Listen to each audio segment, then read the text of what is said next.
और छल्ली का नाम दिया जाता है। इस जमाने में चरखा हर घर की जरूरत होता था। मेरी मुराद पुराने जमाने से है।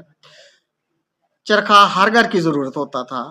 पार्चा बाफों के लिए तो ये बुनियादी कलीद में शामिल था।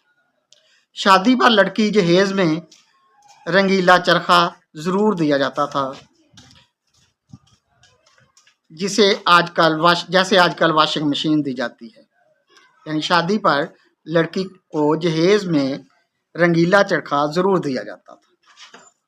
खवातीन गोल दायरे में चरखे रखकर मिल बैठकर बातें करती थी, गीत गाती और हंसी मजाक चलता। इस महफिल को त्रिंजन का नाम दिया जाता। इससे पंजाबी अदब में चरखे की अहमियत और ताल्लुक वाज़ेह होता है। हड़प्पा और मोहनजोदड़ो की खुदाई से पता चलता है